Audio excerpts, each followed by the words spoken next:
Hello and welcome to yet another very exciting episode of Entrepreneurs Lounge. And as usual, I'm your host, Ingrid Nantege. Now, Entrepreneurs Lounge is a show that highlights stories of young entrepreneurs who are making it and making it against all odds.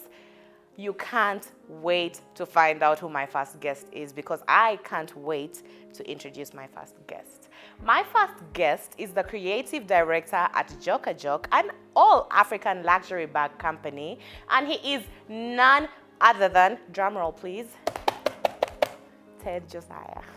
How are you? Very well. You're welcome to the show. Dramatic, huh? Yes, the drum roll is a bit...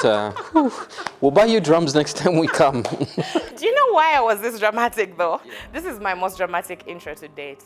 It's because it literally took my producer close to a year to lock you down and bring you here. Gosh. You've been our hardest one yet.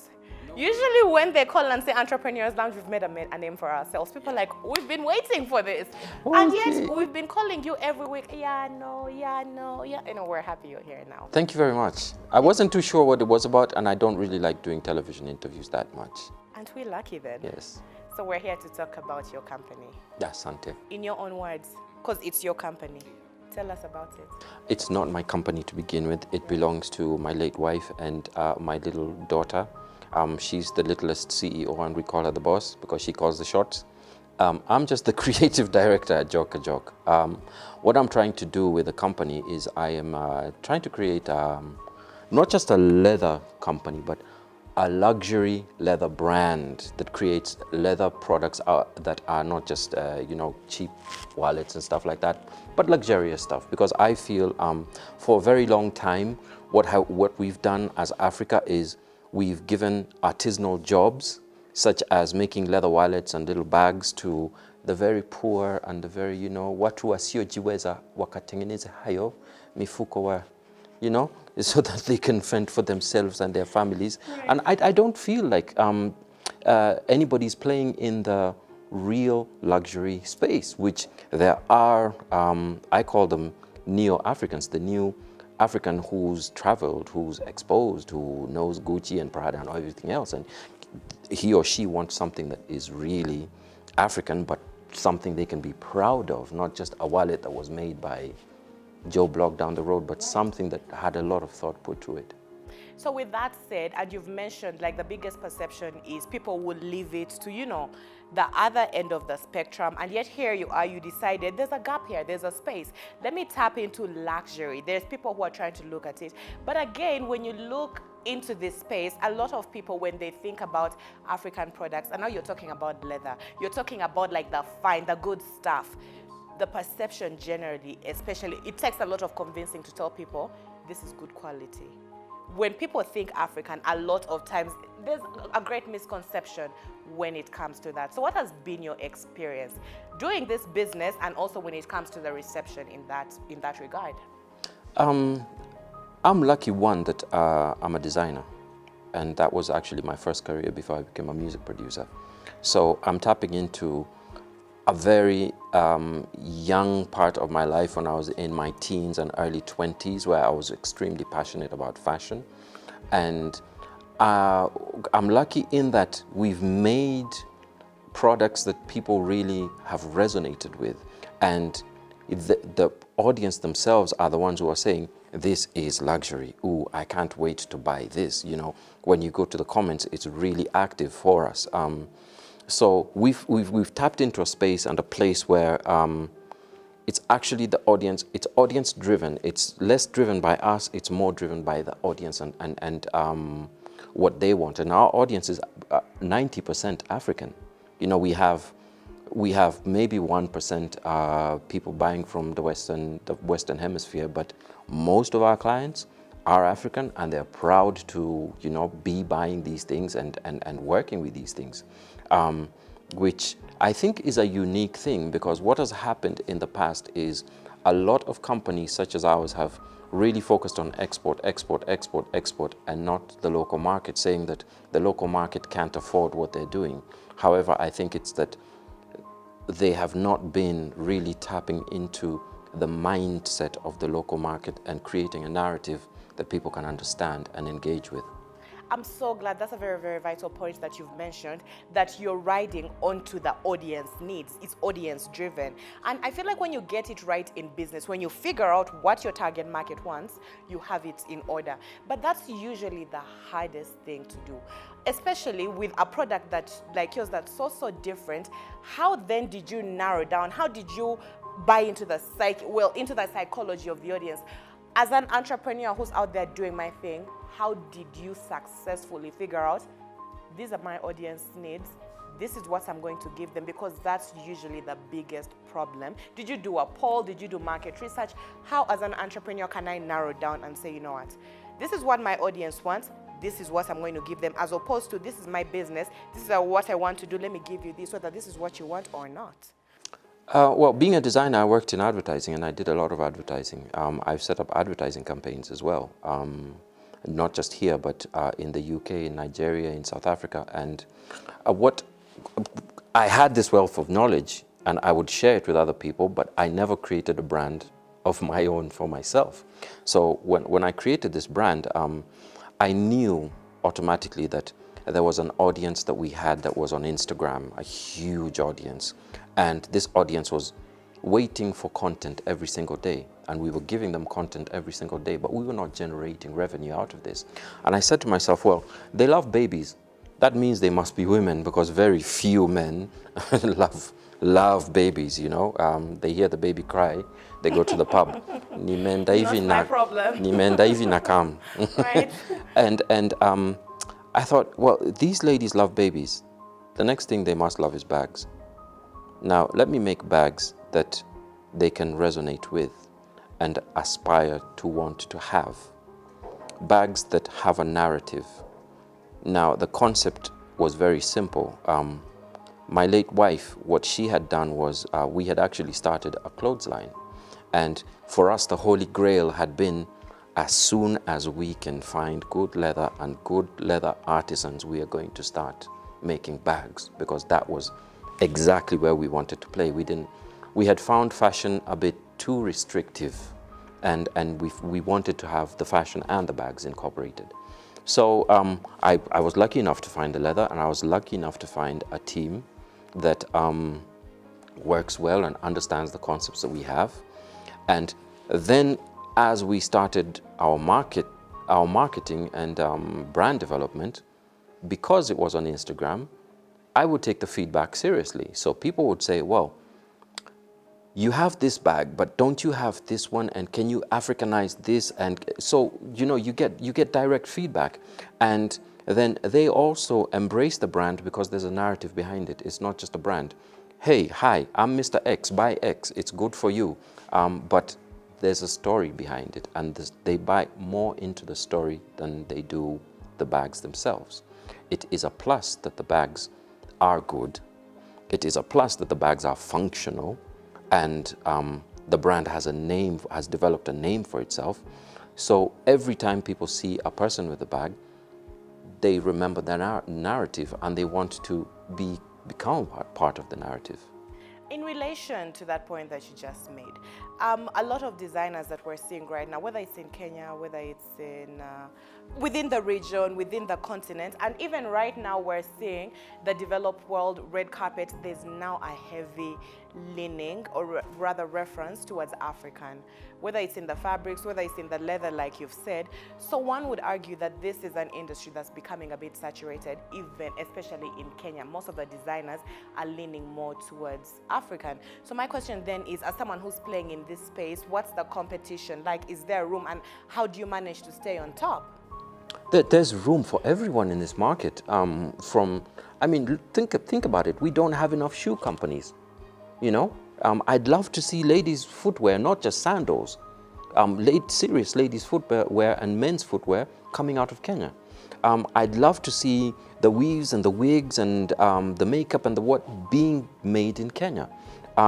I'd love to see not just the clothes, you know. When people say saturated, they say saturated because they see a lot of these Ankara and fake Ankara stuff in the market for $20, $10, $5. And then they don't see the high-end stuff. That's where the saturation is.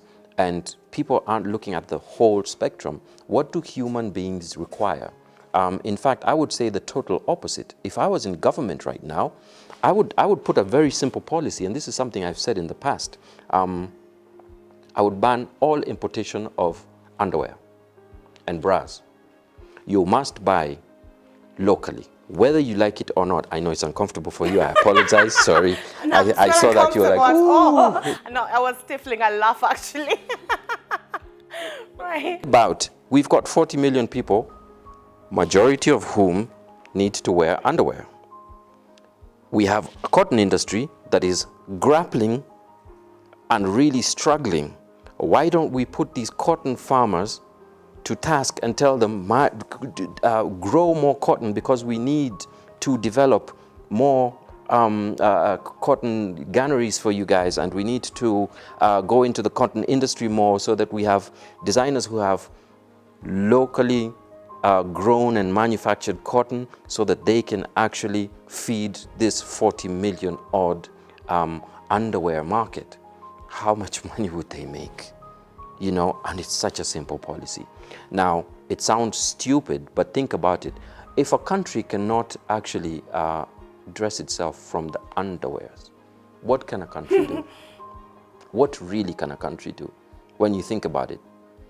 If you're you're depending on somebody else to give you, to sell you, come and import underwear and sell it to you here locally, then what are you capable of doing? Absolutely nothing, and you should not be proud. So I would say the total opposite. It is not saturated. It's actually, we need policy so that we actually develop more and drive more.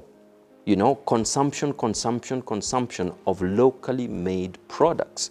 Production, not the consumer mentality where you just bring to me and I just buy from wherever it is because it is just, you know, that import mentality. The more we import products, the more we are exporting those jobs out. And there's 5 million young people with degrees who are jobless in the Republic of Kenya. Oops, why don't we stop exporting their jobs and export the products that they develop? We need to export the product, not the job. Ted, to talk still on your journey into this business that you've been talking about, you mentioned that you were a fashion designer even before you became a music producer, even before now you started, like, you know, being fully involved in Joka and everything that you're doing right now. So I feel like that background as a fashion designer obviously had a key role in the success, or however well your company is playing right now. My question is, for entrepreneurs out there who go into fields without any background, what advantage, what positives, what difference does it make to actually go into a field where, like for you, you had that prior background, or going in blindly? Do you understand where I'm going with this? Like, should you go in blindly? What would be your take and from your experience when it's in that regard? I'll tell you, I wasn't a fashion designer. I was a graphic designer and a product developer. Then who went into television and animation and production. So I had those two. I didn't have the fashion background. I had a passion for fashion, but as soon as you're a designer, you're actually very capable of flipping from different things, you know, different spheres that involve design. For me, bags are just product design. You know, it's like creating a container for medication or soap or anything. It's a carrier of an object, you know. So I took that background knowledge and used it to move towards what I wanted to do. And something I tell, because I also train people in media, something I tell my students a lot is use what you got to get what you want, in the wise words of the great Snoop Dogg. Sorry. You're the first person. I was waiting for Bill Gates, Richard Branson. No. We're quoting Snoop Dogg, for real. Reason being, a lot of times people say, "Oh, it's a daunting task. How do you do it? what are the uphill tasks? I don't know if I've got the knowledge and I've got the drive to be able to do this. Actually, you know what? You've got everything it takes. All you need to do is get off your ass and get going. What people forget is the go, go, go, go, go, go, go, go, go. You have to keep on going. Whether it's a good day, it's a bad day, you just have to keep on going. As soon as you stop going is as soon as your dreams start to crumble. So no matter what you do, you have to keep going. Actually, you've gone into an aspect that I wanted us to talk about, because listening to you, you're very confident, you seem very centered, you seem to have it together. You actually, when you tell your story, one would assume or rather suspect that maybe you didn't go through the challenges that a lot of mainstream entrepreneurs actually go through. So when you talk about, like, even when you're having a bad day, when you're having a good day, let's talk about some of the bad days in your journey. What have been your greatest challenges? Like some of those things where you felt knocked out and even wondered, why did I start? Why did I get into this? So for an entrepreneur out there watching and thinking, oh, it's been perfect for Ted right from when he started to where he is. Just tell us, have you gone through any challenges that at some point you felt like, what am I doing? Every day is a challenge. Most of the designers in the bag industry, in the fashion industry, are ladies, not men. So I have to put on a hat that traditionally I wouldn't wear, you know, and think very different. That alone is a challenge. And then there's my age. I'm 49 years old. At 49, the government of Kenya looks at you like, you must have made money already, so you're good, yeah? And I think to myself, there's all these youth empowerment programs being given millions and blah, blah, blah, and here I am just twiddling my thumbs, trying to figure out, how am I going to put food on my table? And you know, the older you get, the fewer friends you have, and within that pool of friends, we don't share money, you know, kind of thing. So you've got your life sorted. Do you get it? Yeah. That happens. So everybody assumes that you've got your life sorted, and sometimes you don't. You can't actually even afford to put food on the table. It happens. So the older you get, the more difficult the hurdles are for entrepreneurship, because there are less and less doors that you can go and knock on. That has been a challenge, and for me, the other challenge is grief, real grief. Grieving for somebody I lost who was a real integral part of this dream, and whose dream it actually was more than mine. I was just, you know, happy being a music producer and training people on media and that kind of stuff. And then this woman walks into my life with, oh, you know, we can do this and that, and we can make bags and we can make clothes, and all of a sudden it starts making sense, and then boom, she's gone. And I'm left with a baby and an idea of stuff, trying to piece it together. And that also is a continually difficult process to go through, because every time I see the bag, I know what the story is, you know, and it's not just a story for me, it's my life. I know that bag is part of my life, and I know that if we do not sell those bags, that there's a real child who's going to have no food. Do you understand?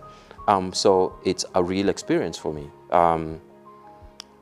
Like I said, at this age, it becomes slightly more difficult than if I were younger. So with that said then, Ted, right now Joka Joke is a big brand on social media, on Instagram, everywhere you turn, like you'll see it. So my question is, where you are right now, what's the plan, what's the vision? 2 years, are you content with the way things are? Are you guys trying to steal my concepts? What do you mean, what's the plan, what's the vision? Is it, come on. Weka your camera pande hii. Hapa copyright infringement. Ted, no one's trying to steal your concept, okay?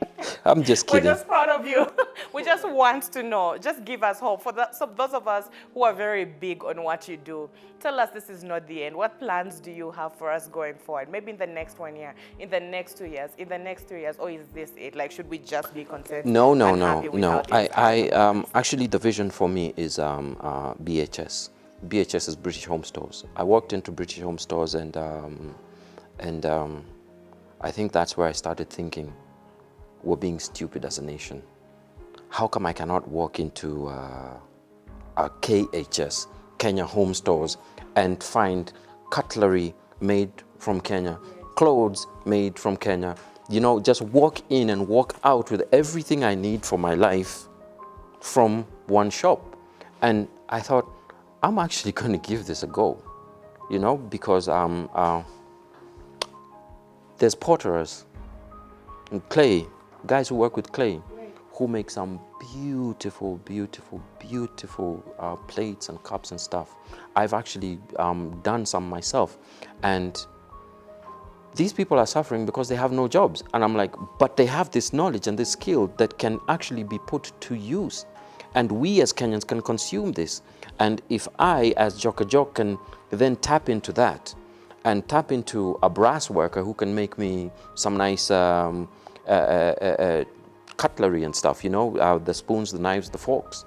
And if I can tap into a glassmaker who's Kenyan, 100% Kenyan, born in Kenya, bred in Kenya, and who wants to just make glass, items, and I can tap into somebody who just wants to make toiletries and stuff for the bathroom, bring them together as Jok, then I will be growing the Buy Kenya, Build Kenya initiative from a real perspective.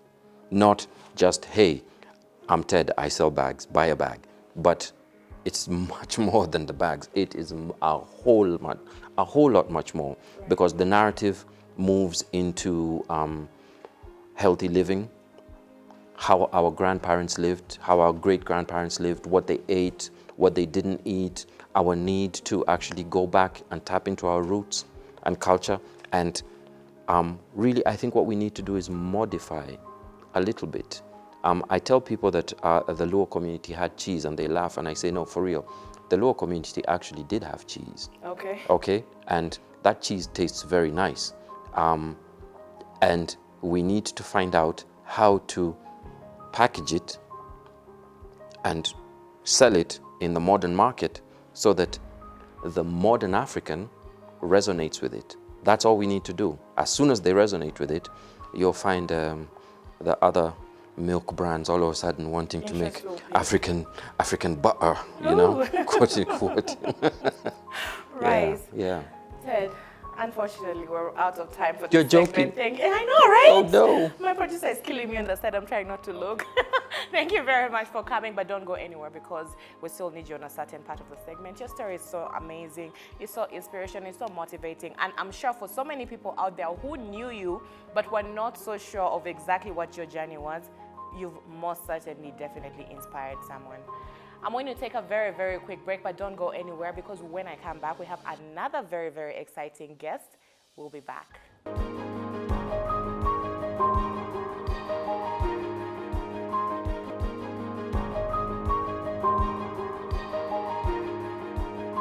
Welcome back to Entrepreneurs Lounge, and you're just in time for my next guest. You're just in time to listen to his story. My next guest is Paul Thandi, who is a brand coach at a place called Mindshift. I'll let him tell us all about it. Now, Paul, you're very welcome to the show. Thank you. Thank you for having Well, me. you're one of those people who've brought for us those fancy things, brand coach, CJ what. So this brand coach, what do they do? Like someone who comes, you walk in here and you tell us I'm a brand coach. What do you do? Well, I've not yet met anyone who does what I do. So you don't know what I'm talking about. So I think my task is I help businesses to create visibility, because my work is to work with entrepreneurs, and these guys are brilliant in the business side of it. Every business has two sides. There's the brand side and there's the operational side of it. This is where you get your profits and losses. But your brand side is what brings the loss and generates brings the profit and generates the loss. Because how people see you, how people think about you, how you communicate your business, it's the determinant of, for example, where we are right now and someone doing the same business in a different place. So your visibility, how people are able to see you, how you're able to communicate your business, it's a big division to if your business will make it or not. So mine is to bring the tools, the mindset, the strategy on how well can you communicate your business, because businesses are different from each and every other way. You can't communicate a shoe business the same you will do with a finance business. And it's very different if you're doing a law business. So you find all these different aspects of a business, they use a different highway to get to the client and to communicate value at the end of the day. So I come in between that gap, and that's where I fit in. So, Paul, I have several questions based off of what you've just said, but I'll start by asking. You've said the main thing you do is you help SMEs, you help entrepreneurs create visibility for their business because they might have their business side down, but in terms of like perfectly putting themselves out there, it might not work out.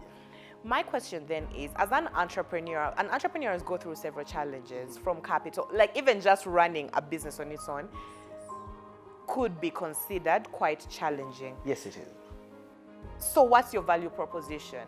I'm already dealing with so many things. When you come to me and you say, Ingrid, I know you're doing this business, but I can help you create visibility. How are you? And I know you said it's not one size fits all for every business, but what are some of the tools? What are some of the ways you achieve this? Do you go onto the street and then you hand out placards of my business? Do you go onto the street with one of those how do you create visibility, and why should I believe in your product? The value proposition that we put out there is we are one house for everything. Because when you talk about communicating a business, you need to create the picture that you're creating. And that's where we come in. We do media production, photography, videography, and that. We do digital marketing. We have a partnership with a different company, and that is placing the brand online.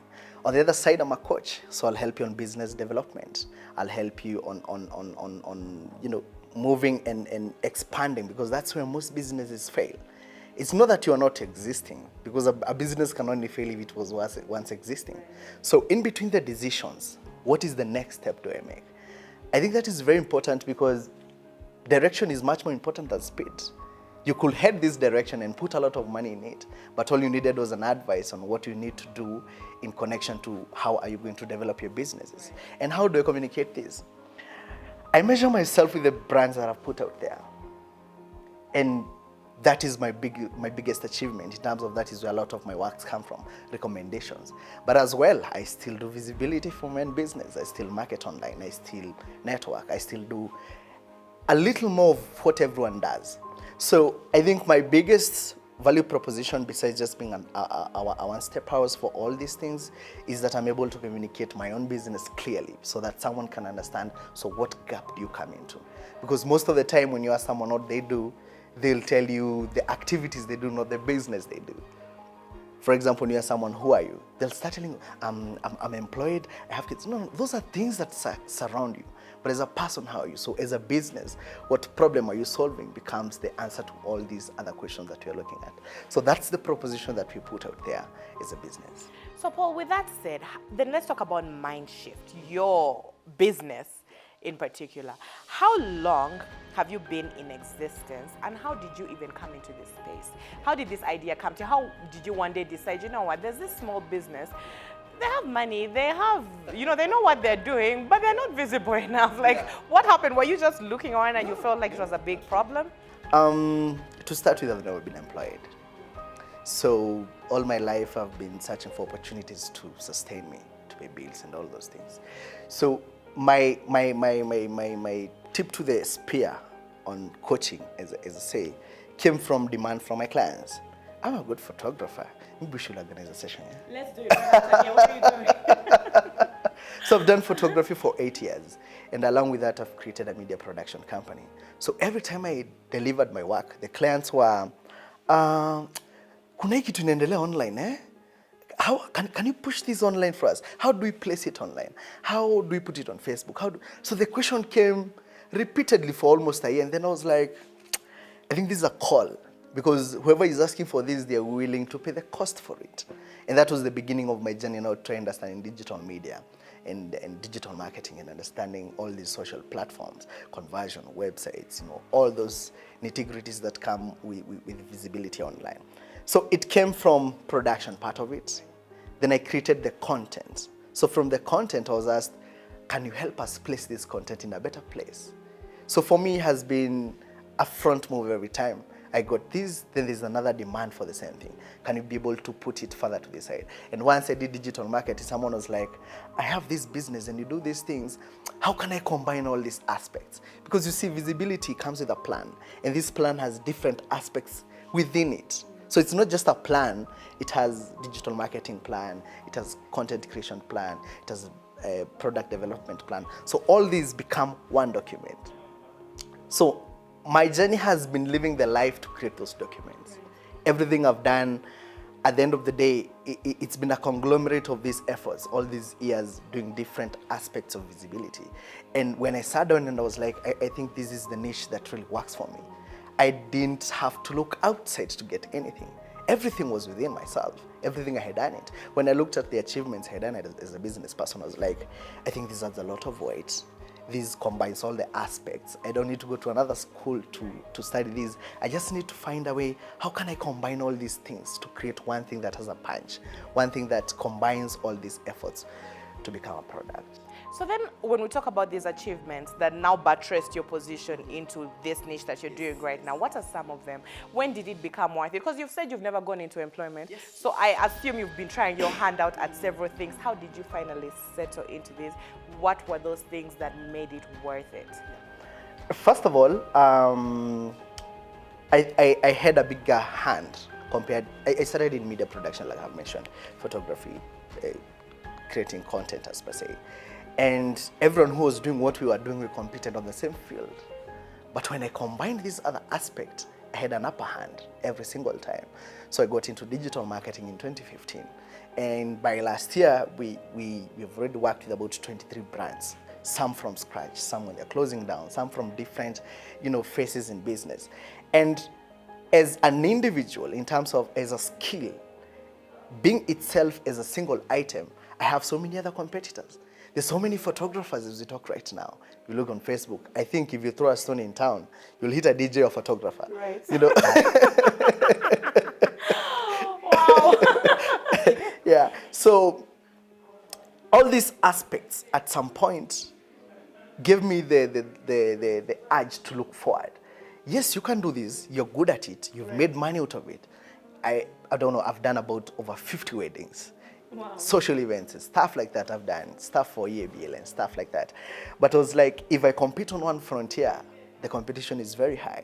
But if I combine all these aspects, there's no single of any entities that have what I can put together. So really the reason I saw it as a niche is because it actually brought all this, it brought my whole sum together. I didn't feel I had to act this way. Then when I have this person, I act this way. Then I get this, no. All these things, yes, all these things, they somehow naturally create a harmony around themselves. Yes. So Paul, mind shift right now. And you've talked about that you've always been doing entrepreneurship, which you're one of the few people who I've actually met who said, I've never even tried out employment even for a year. So I feel like you're the best person then to tell us, when it comes to entrepreneurship, because a lot of people will tell you, oh, if there are no jobs in the country, go create your own job. There are so many opportunities in entrepreneurship. But then when you actually talk to the entrepreneur and you get down to the story, they say, oh my God, it's not what it's not what it's cut out to be. It's not what they tell you. So as someone who's only done this all your life, what is it about entrepreneurship that they don't tell you? As someone who's now looking on to go embarking on this journey, what should I go in knowing that maybe a school won't tell me, a teacher won't tell me? What should I expect? The first thing for you to jump even into entrepreneurship is, once you understand the product, what you need to put out there, ask yourself, what more can I offer? This product is this amount of money, or this service is this amount of money. You've worked around the idea, you've brainstormed, you've tried to create contacts and stuff. But even before you kick off, ask yourself, what can I add more on top of this? Because competition is real, my friend. And having not been in employment, it gives me the question I always ask many people, because the most potential entrepreneurs I've met trapped in employment. I'm not saying employment is a bad thing. No, it's not a bad thing. It's not a bad thing. People decide that is the wheel that they lose out. Yeah. Is they don't know how to combine who they are to create a product. And every time they're thinking of something is, so what can I do? What do I need to learn? Which course do I need to go to? Who can teach me this? Who can do? It's good because you need that kind of research. But after all that, ask yourself, what I as a person can I bring into this? Because when I started and I thought about coaching, I'm like, so I need to be eloquent. I need to speak to people. I need the courage. I need to have the audacity to train. I need to have the authority to pitch. And I'm like, that comes to me naturally. it comes to me without efforts. So any business, you could find there's a reason you buy a certain product. It could even be a shoe from a certain shop. And maybe they don't have like the very best shoes, but their customer care services. You go there and you feel, this is the place. This is the place you eat. And how those people treat you, their procedure of serving, that's it. There's a service you go to, maybe renewing your license, and the person who brings that license to you, it's a license, yes, it's valid between date this and this other date, but there's something else. These people send you a message before, these people send you a reminder when the day is expired. They're like, if you can't create time, can we send a motorbike to bring you to where you are? So after the business itself, because there's no new idea that exists in this world that someone has not done, the only thing you can add on top of that is what is inside you. And when you find that aspect, can you multiply it and duplicate it in your business all through? I think that will be quite the leading cause for everyone who thinks of entrepreneurship. Paul, you clearly have your head in the right place. You clearly know what you're doing with your business. I mean, with all these years doing entrepreneurship, I have nothing to add. I wish you all the best. And when I start my little business and I have the vision, I know what I'm doing, I'll definitely call you for the visibility. Awesome.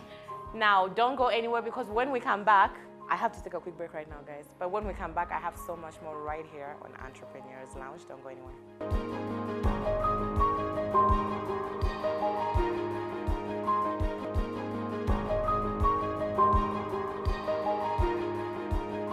Welcome back to Entrepreneurs Lounge, and you're just in time for our quick fire round, our most exciting round. Now, Paul, Ted actually already had a brief. So he has an edge on you. I'm sorry, but don't worry. I'm rooting for you. No offense. I forgot the brief. What was the brief again? I'll give you the brief. So in this round, the quick fire round, what happens is I ask general random trivia questions. There could be business, there could be geography, there could be chemistry. I just ask random questions. So I'll ask 5 questions. The trick is, if you know the answer, don't wait for me. Like, just blurt it out. Okay. Fast, correct, and quickest answer out earns a point. At the end of the round, the person with the highest number of points is our quick fire round king or queen. In this case, only king. Guys, people like die for this title. I don't mean to put anyone on pressure, but you want to win this. Any questions before we start? Now, he already said it, like he's a brain muscle person. And you can do this. And life coach, and You're I don't know what else. Let's not preempt. Let me have some coffee first. I'll throw an easy one in here just for you, Ted, okay? Just for you. Yeah. Guys, we need to go. Are you ready? You ready? Yes, I am. Let's go. Quick fire question number 1. Entomology is the branch of science that studies what? Guys, you know this. I know, try. Entomology? Entomology. EMSO. What? Entomology. Ento. Guys, come on. You know, each time I do this quick fire round, I doubt Kenya's education system. If you asked a Ugandan this in grade 1 even, in class 1, you guys know in class 1, they'll know. Entomology is the study of what, guys? Words? No. What? Okay, so I'll give you I'll give you a clue. They have 6 legs. They have, 3 body parts. Insects. Yes, come on, it's insects. All right. Guys, you didn't even need a clue for this, but I cheated for That's you. That's a big word. Fine, 1 point to Ted.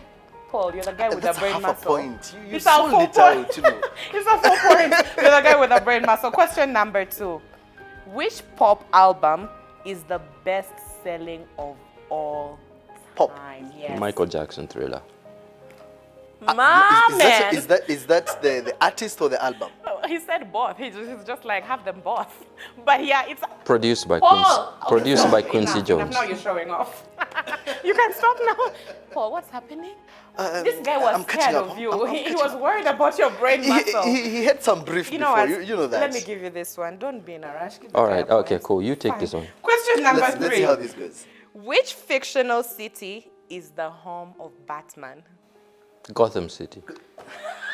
Sorry. You can't help yourself, can you? No, give him this point, please. Because he had already started. Honestly, let me tell you something. I can't give it to him if he didn't answer it. He had already started. But you can let him have that next I heard. My thing is, if you keep blurting out, your friend's going to go home with 0 points while you're trying to show off. So it's up to you, Ted. If you're that kind of person, that's on you. But Paul, also you. Like you have brain muscle. I Prove did. it. I had it. Listen, this is your last chance to redeem yourself, okay? Go home at least with 1 point. The guy has 3 points, 4 points right now. Final question. Spinach. You know spinach? Mm-hmm. You know spinach? Yes, I do. Spinach is high in which mineral? Spinach. Imagine, not just like knock him out. He's just joking right now. Iron? No, it can't be. In what mineral? So when they tell you, so when you're sick and then you go to the hospital and they tell you eat your vegetables because they'll provide you with that you need. What mineral? Is it iron? If you, yeah, come on. He literally gave it to you. But Shake hey, on hey, it. hey. Guys, we've come to the end of our quickfire round, and I think it goes without saying that our quickfire round winner is Paul. I'll let you say it. Our quickfire round winner is The neighbor to Paul. our quickfire round winner is Ted. Good job, Ted. You did amazing. Great. So we'll give you your crown on your way out. Is there a real crown? There's a real crown. Okay, I'll take a selfie with it. Well, that's all the show I had for you right here on Entrepreneurs Lounge. And you can keep the conversation going on our social media pages at Metropole TV KE on Facebook, Instagram, and Twitter. As usual, we've been shooting at Dotage Home and Exclusive Furniture in Westlands on Parklands Road. There's so much more programming coming your way right here on Metropole TV.